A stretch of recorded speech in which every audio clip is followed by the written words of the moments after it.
Hello and welcome. Today I'm going to open up this XTR M980 10-speed.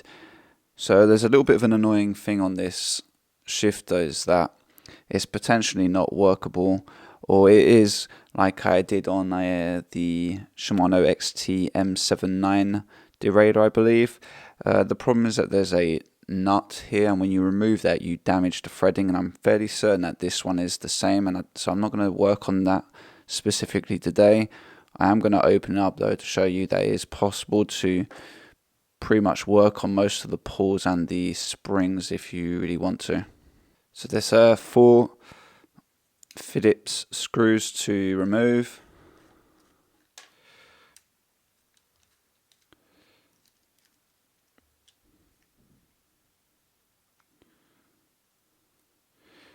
Barrel adjuster. We're going to take off the top mount with a number 4 Allen key wrench. I'd assumed you could actually adjust these. It turns out you can't. I thought you could.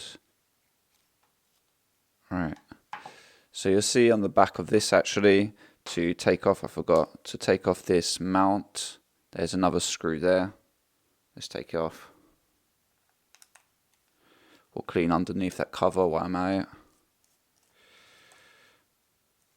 So to work on this a little bit better, or at least to clean it anyway, you want to take off this cover. So the easiest way I found was to push this lever back, and in doing so you can start to slide off the cover here. You want to be careful obviously not to break anything, but eventually you can shimmy it off. There you go. You'll see here what's quite cool on these newer shifters is they have a, I'll take it off in fact, there's a small kind of seal, thin one. I don't know if you can get replacement parts perhaps. That's fairly flexible. And now we've gotten onto the shifter itself, or the mechanism. I'm going to take off this cover here to give you a idea of what's underneath. It's got a bit of glue. I'm going to damage it a tiny bit, but not a big deal. Man, it's hard to get underneath this one. I'm actually damaging it pretty badly. Managed to get off. Okay, so here's what you got underneath. You see you have this 4-hold nut. Right, so there's a few things that you can work on. I would say that you can easily remove this spring and put it back on if you ever needed to. I could see that easily falling out actually, which is just basically pulling this down, pushing that part down. It seems to remove, yeah, you can just push that down and pop it off. This pull here seems to be workable. Just taking off that clip and you'll have access to that. Likewise, there's another one here. If you pull back the lever, you can see right here there's another clip and another pull if you want to work on that.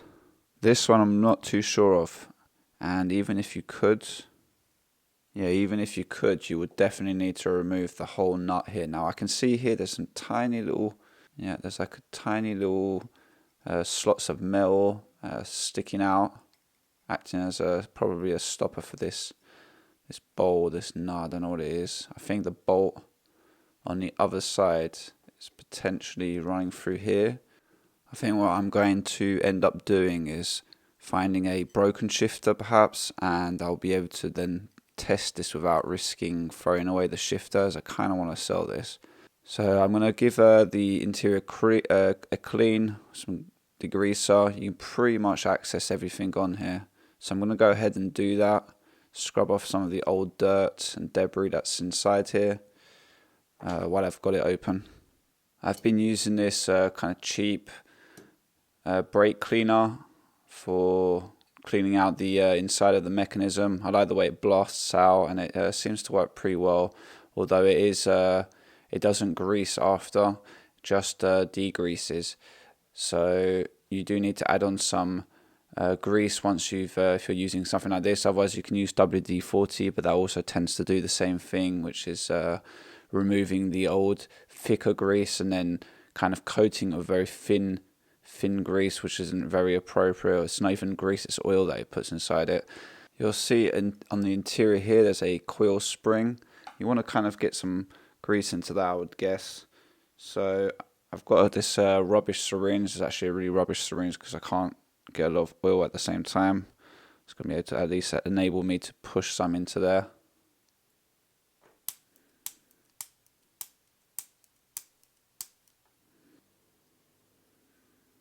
I've rubbed grease on all the parts that are likely to have some kind of friction, notably this part here, for example, going underneath, etc.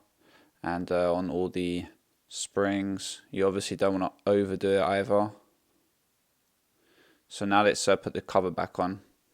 So first thing I'm going to do is put the plastic cover that was underneath. So we're going to do exactly like we did removing it. We need to pull back the shifter when we're going to try and slide it on. It's quite a tight fit, but it does eventually work. So I'm going to do that now. I'll put it all the way back maybe. And then, right. Okay, got it on. Okay, I've cleaned that up. It's a bit nicer now than it was before. So we can now I've put the washer, the bushing, so we can now put that in the right place.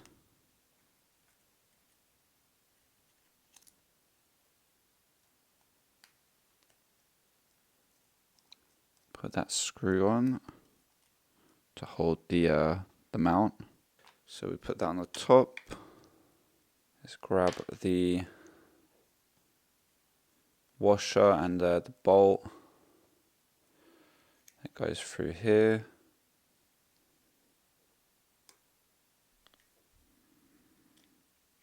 Let's put that barrel adjuster back on.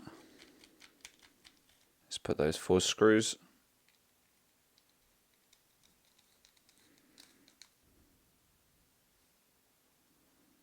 That last small screw. You don't need to remove this. I'm going to put this back on. I might need to add a tiny bit of glue on this. Let's put that little under cap.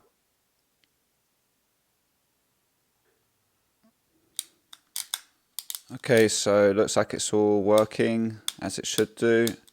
The clicks feel much better now, more sharper. There's not that crunch as well because there was all that debris in it before.